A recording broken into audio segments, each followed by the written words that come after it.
Summer in Leningrad does not feel like a city on the edge of annihilation. It feels eternal. The sun lingers late over the Neva River, turning the water into molten gold. Couples walk along the granite embankments. Children chase one another through courtyards framed by pale yellow and sea green facades. Trams rattle across bridges that have stood since the days of emperors. The white nights stretch time itself, as if darkness has been postponed by some quiet agreement between sky and earth. War exists, but far away. People speak about it in cautious tones. Germany has invaded Poland before. Europe has burned before. But Leningrad feels distant from the front lines of history. It is not simply a city, it is a monument. Once called Saint Petersburg, it was the imperial capital of Russia for 2 centuries. Palaces line the avenues. Museums hold treasures gathered from across Europe. The city breathes culture, memory, identity. It also carries a revolutionary name, Leningrad, honoring Vladimir Lenin, the architect of the Soviet state.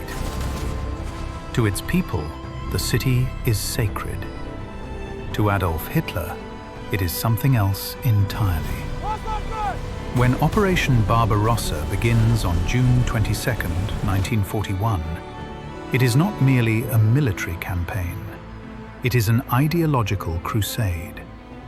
3 million German soldiers surge across the Soviet frontier in the largest invasion in human history.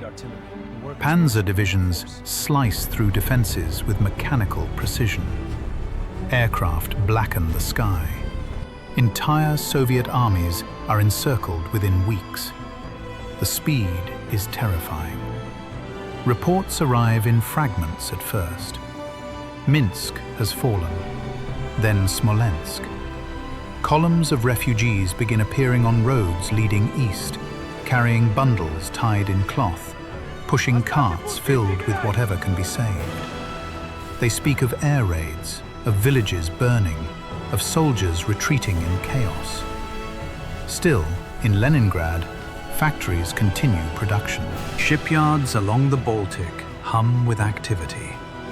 Students attend lectures. Theatre performances proceed as scheduled.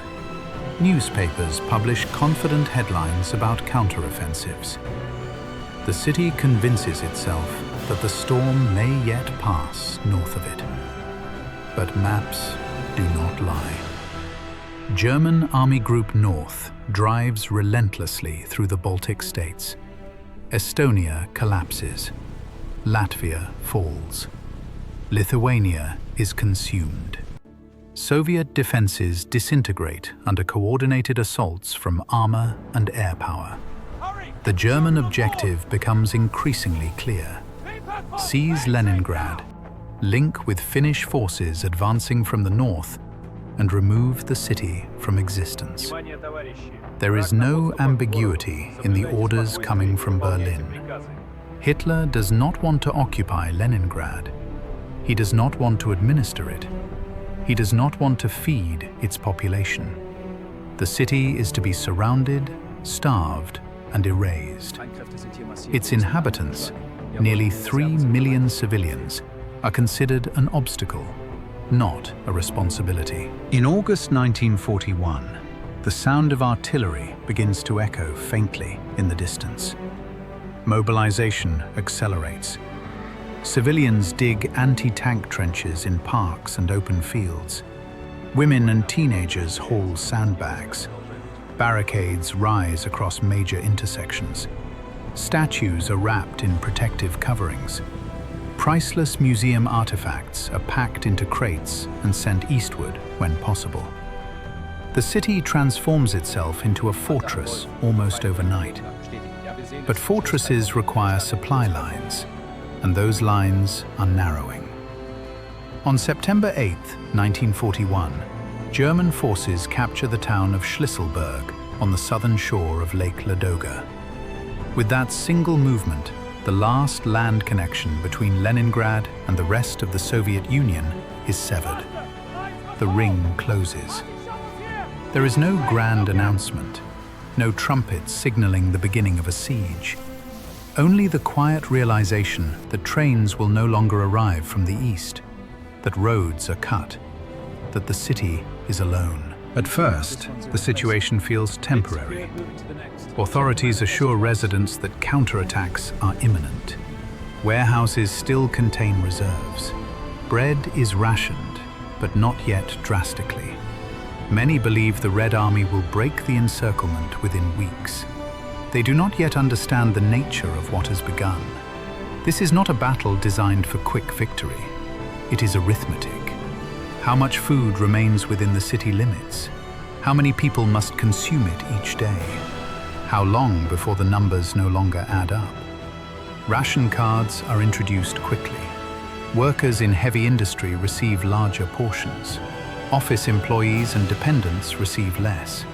Children receive the smallest share of all. The system is designed to preserve those deemed essential to defense production. Bread becomes the center of existence. Lines form before dawn outside bakeries.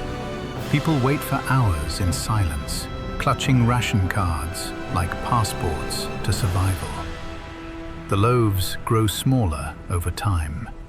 Flour is stretched with substitutes, oil cake, bran, whatever can be ground into powder. The texture changes. The taste becomes bitter, dense. Still, it is life. Bombing raids intensify. Warehouses burn. Smoke drifts across the skyline. One of the most devastating losses occurs when the Badaev food stores are hit, destroying thousands of tons of sugar and flour. The flames are visible for miles. Rumors spread rapidly that the city's reserves have been crippled beyond repair. Panic begins to seep beneath the surface of official optimism.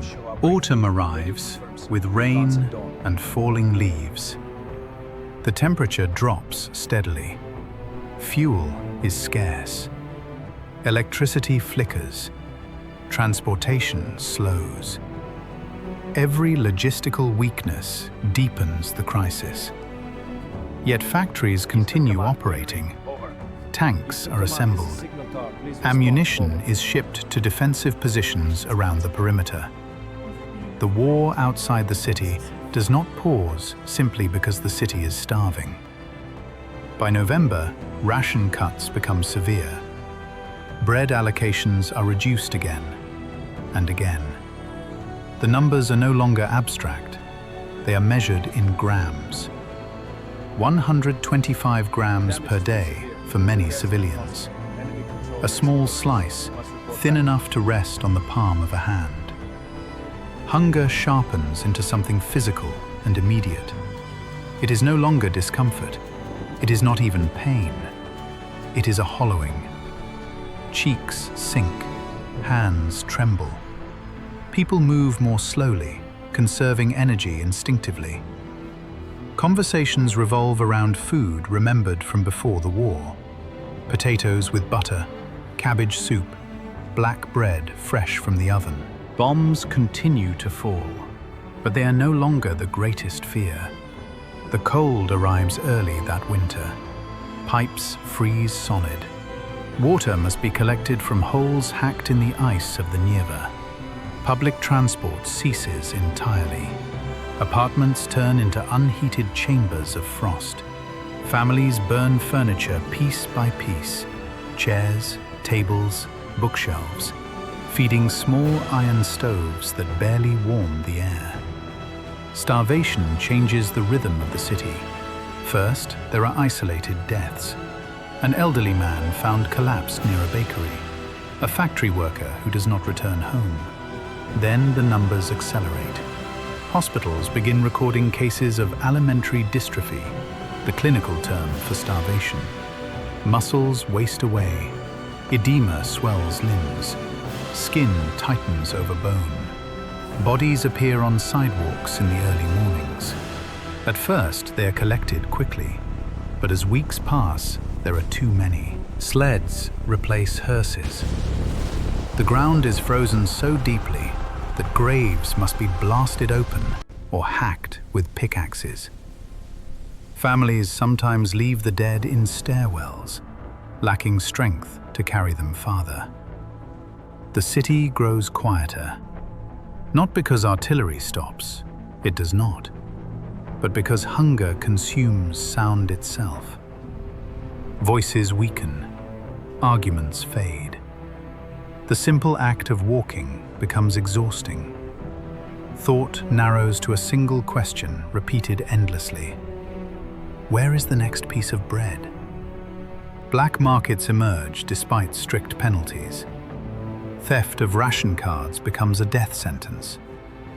There are whispered rumors of darker acts, of people crossing moral boundaries unimaginable in peacetime.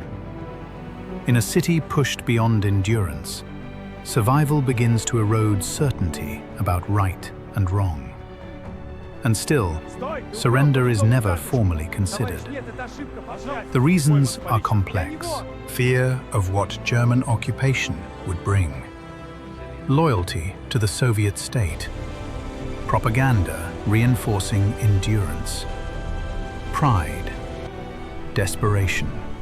A belief, however faint, that relief will come. Across Lake Ladoga lies the only possibility of connection. As winter deepens, engineers test the thickness of the ice. If it can hold trucks, supplies might cross over its frozen surface. But the ice is unpredictable, thin in places, bombed from above. The first vehicles venture out cautiously, carrying flour into the city and evacuating children outward. Drivers navigate under threat of air attack, headlights darkened against the night. Some trucks break through and vanish beneath the ice, yet others reach the far shore. The route becomes known as the Road of Life. It does not end hunger, it delays extinction. Inside Leningrad, winter tightens its grip. January approaches with temperatures plunging below -30 degrees Celsius. Metal burns skin on contact. Ink freezes in pens. Entire districts lose power completely. Death rates climb to thousands per day. And still, the city remains encircled. Still producing weapons. Still listening to radio broadcasts that promise endurance. Still standing. The illusion of distance is gone, the ring has closed, and the arithmetic of survival has begun. Winter does not arrive gently, it descends. By December 1941, Leningrad is no longer a city in the traditional sense. It is an organism struggling to maintain the most basic functions of life. The temperature plunges below -30 degrees Celsius. Wind slices through broken windows sealed with cardboard and cloth. Frost creeps across interior walls, turning wallpaper brittle and white. Inside apartments, breath hangs in the air like smoke. There is no central heating, no steady electricity. Water pipes have burst and frozen solid. To drink, people walk to the Neva River with sleds and buckets, hacking holes into the ice. The journey there requires strength. The journey back requires more. Many collapse before reaching home. The ration remains 125 grams of bread for most civilians. It is not bread in the old sense. Flour is scarce. Bakers mix in oil cake, bran, cellulose, even powdered substitutes scraped from industrial materials. The loaf is damp, heavy, almost clay-like. It sticks to the teeth. It smells faintly sour, and yet it is life. Families cut it into precise portions. Some divide it into tiny pieces to stretch across the day. Others eat it all at once, unable to resist the hunger that gnaws constantly at the stomach. There are no second chances. When the bread is gone, nothing replaces it. Hunger reshapes the body methodically. First comes weakness. Legs tremble climbing stairs. Then dizziness. Then swelling. Edema in the ankles and face as protein vanishes from the bloodstream. Skin stretches thin over bone. Hair falls out in clumps. Wounds refuse to heal. Doctors record the diagnosis: alimentary dystrophy. But there is no treatment. Hospitals overflow with patients who cannot be saved. Doctors themselves are starving. Nurses collapse during shifts. Beds are shared by 2 or 3 patients at a time. Morphine runs out. Even bandages are scarce. On the streets, death becomes routine. In the early mornings, sleds move slowly along frozen avenues. They carry the dead wrapped in blankets, curtains, anything available. Sometimes a child pulls the sled because no adult remains strong enough. The ground is too frozen for easy burial. Mass graves are dug with pickaxes and explosives.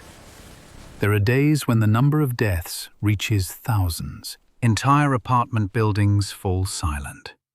Families perish together, huddled for warmth that never comes.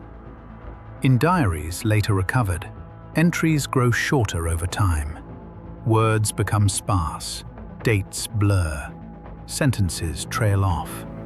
Hunger narrows thought to a single point: bread. By January and February 1942, mortality peaks. Authorities attempt to maintain order. Theft of ration cards is punishable by death. Food warehouses are guarded heavily. Black markets exist in whispers and shadows. People trade anything: watches, wedding rings, books, clothing, for a few extra grams. There are darker cases, too. Official records later confirm arrests for cannibalism. Not widespread, but present. A city pushed beyond its limits begins to fracture morally as well as physically. Survival is no longer philosophical, it is primal. And yet, factories continue to operate. Workers lean against machines to remain upright. Production quotas are reduced, but not abandoned. Shells, rifles, and tanks continue leaving assembly lines. The war outside the city does not pause. The front line remains active. Artillery duels echo across frozen fields. German forces maintain their positions, confident that time is on their side. Hitler has no intention of storming the city. Urban combat would cost too many German lives. Starvation is cleaner, more efficient. Let hunger finish the work. But across the white expanse of Lake Ladoga, the ice thickens. Soviet engineers measure it cautiously. At first, only light vehicles venture onto its surface. Then, heavier trucks. Drivers move at night to avoid detection. Headlights are dimmed or covered. The ice groans beneath the weight. German aircraft patrol constantly. Bombs shatter sections of the frozen road. Artillery shells land without warning.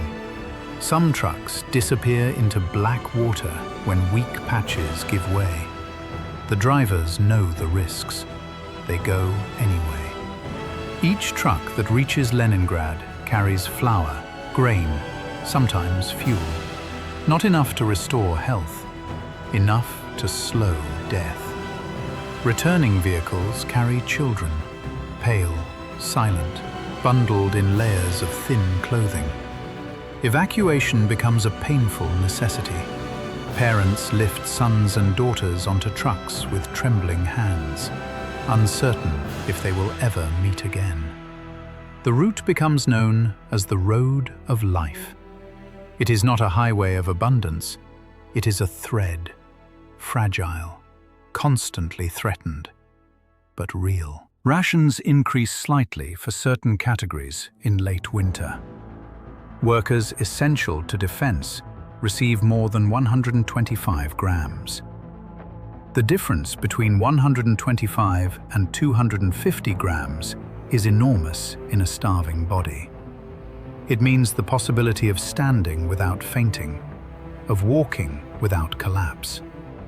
Still, death does not stop immediately. January and February remain the deadliest months of the entire siege. The city's population shrinks visibly. Streets feel wider because fewer people walk them. Conversations are rare. Energy is conserved in silence. Radio broadcasts continue even when announcers are too weak to speak for long periods. At times, a metronome ticks steadily over the airwaves, a quiet heartbeat transmitted across a dying city. Tick, tick, tick. As long as it sounds, Leningrad exists. By March 1942, the worst of the winter begins to ease. Temperatures rise slightly. The sun lingers longer each day. The road of life continues functioning while the ice remains thick enough to bear weight. Supplies, though insufficient, are steadier. The city has not been saved, but it has not collapsed. The German command expected surrender within weeks of the blockade tightening. Instead, months have passed. The population has endured conditions few believed survivable. Spring will reveal the cost. But for now, against arithmetic, against hunger, against cold, against deliberate annihilation, Leningrad is still alive. When the thaw finally comes in the spring of 1942, it does not bring relief, it brings revelation. Snow recedes from sidewalks and courtyards, uncovering what winter had hidden. Along the edges of streets, near tram lines that have not run in months, beside frozen canals, bodies emerge from beneath melting drifts. Some had been covered hastily with snow when strength failed. Others had lain where they fell, preserved by the cold. Now the city must look at what had survived. Work brigades move from block to block, collecting the dead. Mass graves swell as the earth softens enough to dig more easily. The air changes. The smell of decay mixes with damp stone and smoke from low-burning fires. Sanitation becomes urgent. Disease is feared as much as hunger. And yet, amid this grim inventory of loss, movement returns. Factories that barely function through winter attempt to stabilize production. Electricity flickers back in certain districts. Water systems are repaired in fragments. Those who can stand report back to work. There is no ceremony, no speeches marking endurance, only the quiet continuation of necessity. Rations increase slightly in the spring, not enough to restore health, but enough to prevent immediate collapse. The road of life, no longer frozen, transforms into a water route across Lake Ladoga. Barges replace trucks. German aircraft adapt quickly, bombing the lake and its ports. The journey remains lethal, but flour continues to arrive. Children evacuated during the winter send letters from distant regions of the Soviet Union. Many are too young to understand where they are. Some write about food with astonishment, about bowls filled to the top, about bread not measured in grams. Parents read these letters in dim apartments, torn between relief and grief. The city's population has been permanently altered. Survivors move differently now, slowly, carefully. Faces are gaunt, eyes appear too large for thin cheeks. Hunger has left marks that will not fade quickly. Doctors report stunted growth in children, long-term organ damage, weakened immune systems. But Leningrad still functions, and in that continued function lies something defiant. In the summer of 1942, while artillery still echoes in the distance and food remains scarce, a decision is made that seems almost impossible. The city will perform a symphony. Composer Dmitri Shostakovich had begun writing his 7th symphony before the siege fully tightened. He dedicated it to his city. The score was smuggled out and performed abroad, becoming a symbol of resistance in London and New York. But inside Leningrad, the orchestra barely exists. Many musicians are dead. Others are fighting at the front. Those who remain are starving. Authorities recall surviving players from military units. Musicians arrive at rehearsals in uniforms too large for their emaciated bodies. Some faint during practice. Extra rations are issued to keep them alive long enough to perform. Rehearsals are slow, painful, halting. Instruments shake in trembling hands. On August 9, 1942, in the Great Hall of the Philharmonia, the symphony begins. Loudspeakers broadcast the performance throughout the city. It is transmitted toward German lines as well. Soviet artillery launches a coordinated barrage before the concert, temporarily silencing German guns to ensure the music can be heard uninterrupted. The notes rise over ruins. For civilians listening in cold apartments, for soldiers in trenches, for musicians barely able to lift their bows, the symphony is not entertainment. It is declaration. We are still here. Beyond the cultural defiance, daily life under siege settles into a strange, distorted routine. People queue for bread, as they always have. Schools reopen in limited capacity. Children sit at desks wearing coats and mittens. Teachers speak softly to conserve energy. Lessons continue, even as artillery thunders faintly in the background. Letters become lifelines. Soldiers write home from defensive positions around the city. Civilians write back, describing ration changes, illnesses, small victories, like restored electricity in one district. Censorship is constant, but emotion seeps through anyway. The blockade remains. German and Finnish forces maintain their positions around the perimeter. Shelling continues unpredictably. Civilians have learned to distinguish the whistle of incoming artillery from the deeper thud of outgoing fire. Bomb shelters remain part of daily life. Starvation does not disappear after the first winter. It lessens, but it lingers. Bodies are permanently weakened. Work is exhausting. Illness spreads easily among those with compromised immunity. Death rates fall from catastrophic peaks, but remain high. The city is alive, yet fragile. In January 1943, after more than a year of isolation, the Red Army launches an offensive designed not to end the siege entirely, but to crack it. Operation Iskra, Spark.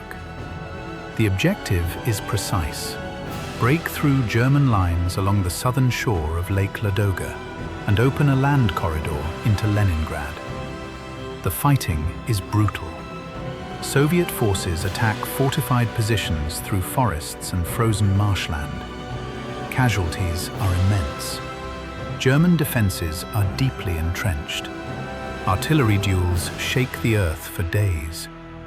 But on January 18, 1943, the breakthrough comes. A narrow strip of land, barely 10 kilometers wide, reconnects Leningrad to the rest of the Soviet Union. It is not liberation. The city remains within artillery range. Shelling continues. The blockade is not fully lifted. But trains can now move through the corridor along a hastily constructed rail line. Supplies increase more steadily. Rations improve. Electricity stabilizes further. The worst phase of starvation is over. For the first time since September 1941, Leningrad is not completely alone. the war beyond the city's ring begins shifting in other regions as well. At Stalingrad, German forces suffer catastrophic defeat. Across the Eastern Front, momentum begins tilting toward the Red Army. What once seemed like unstoppable advance now appears vulnerable. Inside Leningrad, hope does not explode into celebration. It grows cautiously. People have learned not to trust sudden optimism. Too much has been lost. Too many graves lie beneath thawed earth. But the city that endured 125 grams of bread, minus 30 degrees, and death by arithmetic, now has something it did not before. A corridor, a connection, a spark. And for the first time since the ring closed, the question is no longer only how to survive today, but whether the siege itself can one day be broken completely. By 1943, Leningrad is no longer on the edge of extinction. It is something else now. Scarred, hardened, watching. The narrow land corridor opened by Operation Iskra has changed the mathematics of survival. A rail line, built under constant threat of artillery fire, runs through the reclaimed strip along Lake Ladoga. Supplies move more steadily. Flour, fuel, ammunition.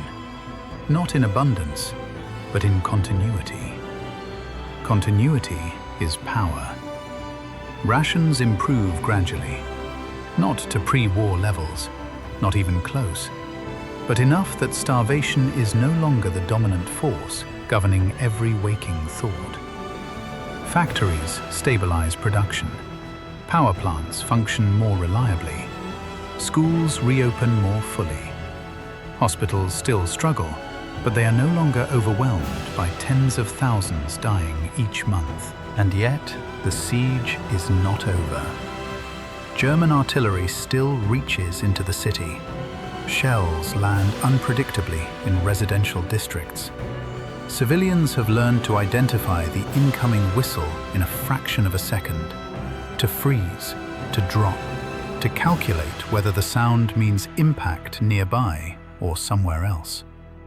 Air raids continue, windows shatter, buildings burn. Life exists in tension. The front line remains close enough to feel.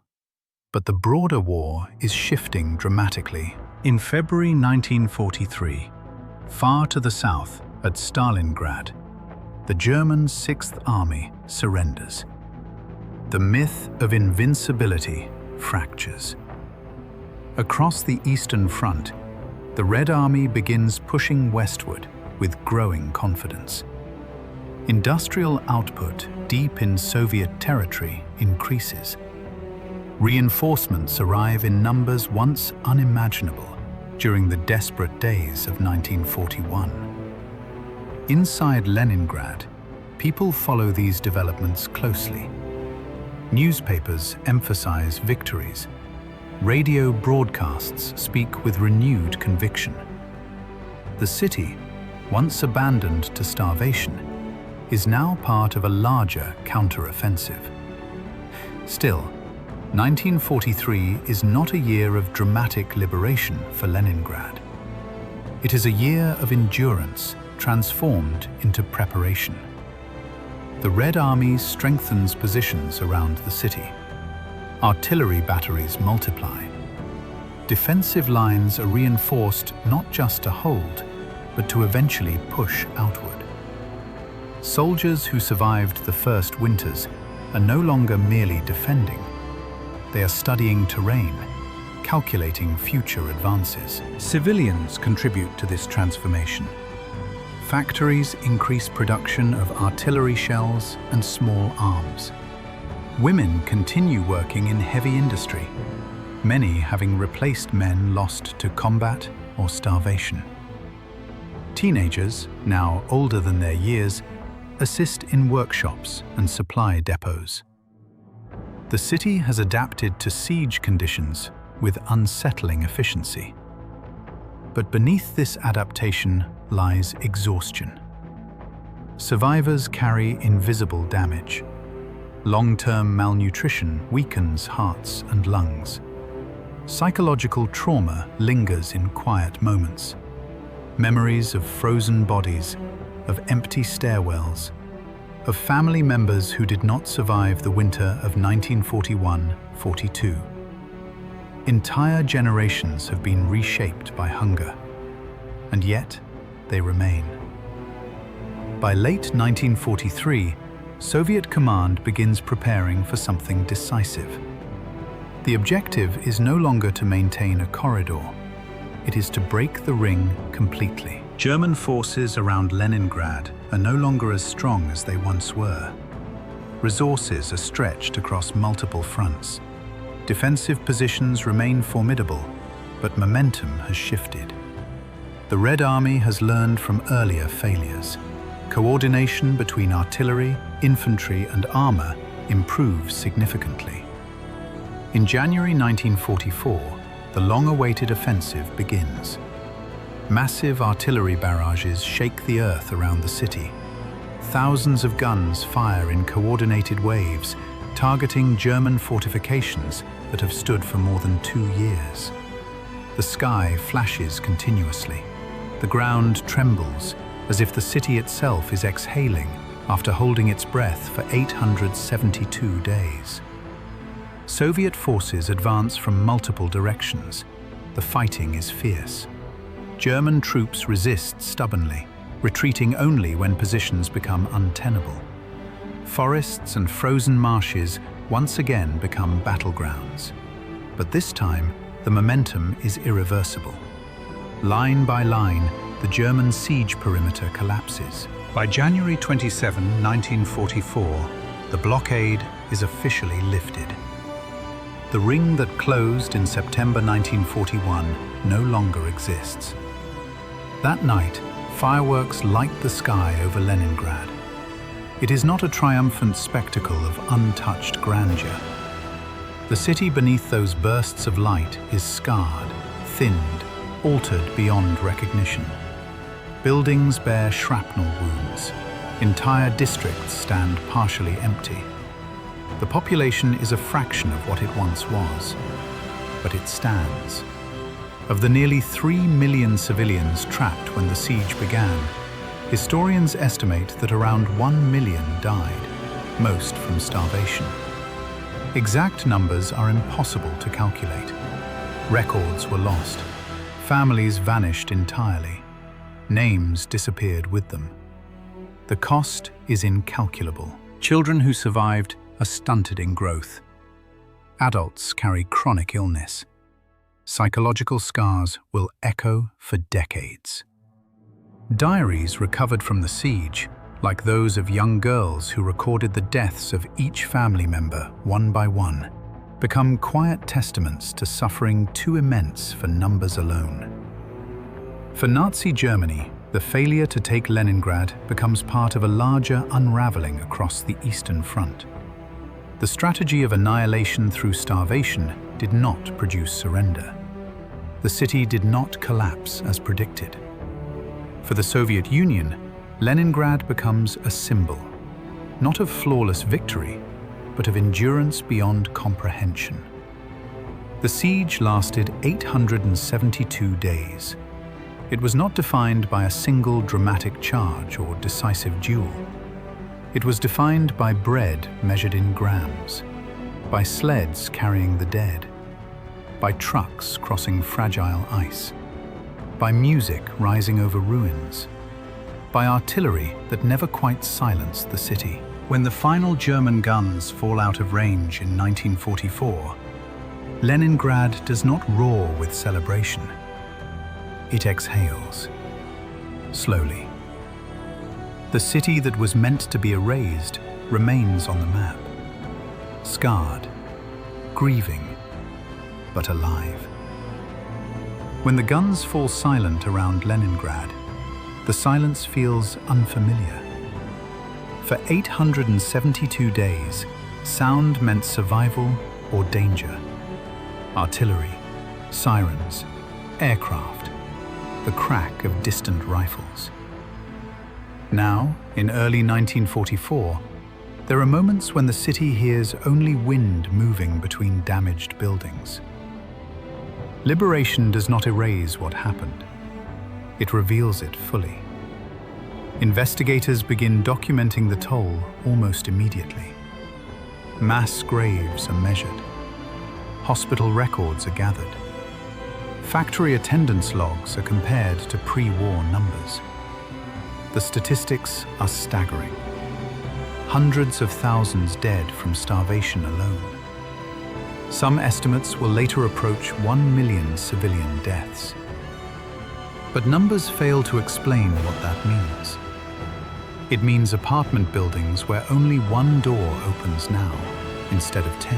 It means school classrooms half empty, long after the siege ends. It means family names that disappear from registries entirely. Children who survived the worst winter are smaller than they should be. Doctors observe long-term organ damage from malnutrition, hearts weakened, bones fragile, immune systems compromised. Many will carry these physical consequences for the rest of their lives. Psychological wounds are harder to measure. People speak softly about 1941 to 42, about the cold that felt endless, about slicing bread into fragments and pretending it was enough, about waking beside someone who did not wake beside them again. Diaries become sacred artifacts. One small notebook records the deaths of family members one by one, each entry shorter than the last, until only a single name remains, the writer herself. Pages like these will later sit behind glass in museums, fragile and unbearably direct. The city begins rebuilding almost immediately. Factories resume full production. Bridges are repaired, windows replaced, streets cleared of debris. Cultural institutions reopen. The scars of bombardment remain visible, but daily life insists on returning. The war still rages elsewhere in Europe, and Leningrad must contribute to its final defeat. Yet reconstruction does not mean forgetting. The siege becomes part of the city's identity, not just as tragedy, but as endurance. Monuments rise over mass graves. Memorial plaques mark buildings struck by shells. The narrative of resistance strengthens in official Soviet memory. Leningrad did not surrender. It did not break. But behind public commemoration lies private grief. Many survivors struggle with what they endured to stay alive. Some remember neighbors arrested for stealing ration cards. Some remember rumors that were later confirmed. Hunger had stripped society to its core. The moral boundaries of peacetime had blurred under pressure. Survival came at a cost beyond numbers. The German plan had been explicit. Adolf Hitler did not intend to occupy Leningrad. He intended to erase it, to remove it from maps, to allow its population to starve, to level what remained. Orders were issued stating that no surrender should be accepted. The city was to disappear. It did not. The attempt to destroy Leningrad through isolation became one of the longest sieges in modern history, and one of the deadliest. It exposed the brutality of a war fought not only between armies, but against civilians as deliberate targets. In the wider arc of the Second World War, the failure to take Leningrad marked a turning point. Resources tied down around the city could not be used elsewhere. The siege drained manpower and material, while the Red Army grew stronger.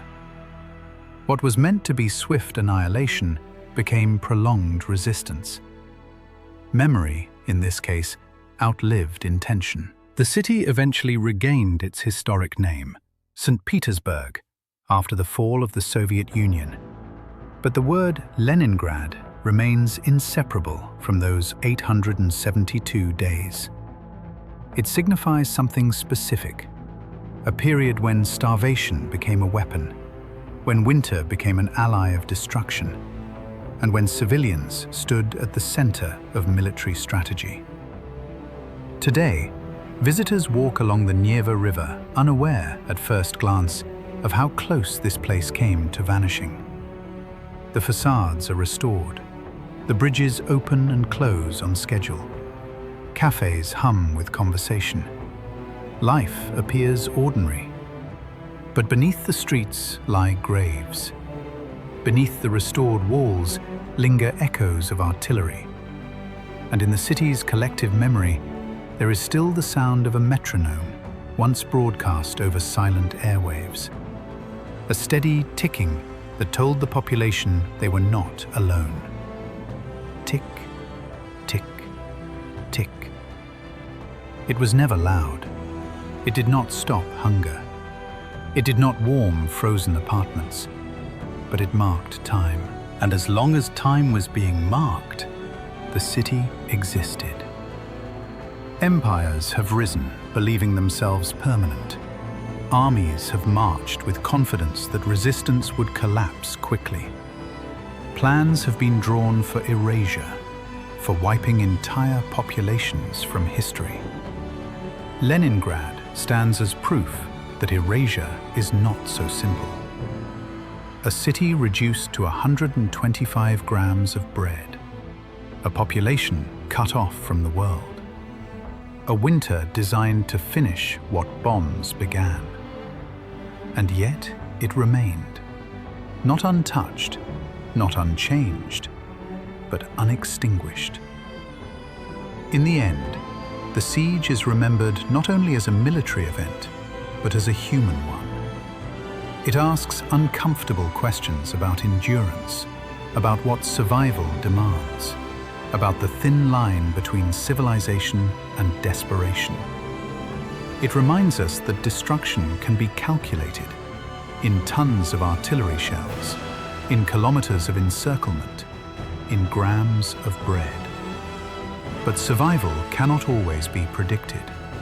Sometimes it persists quietly, stubbornly, against every equation. And sometimes, even when nearly erased, a city keeps ticking.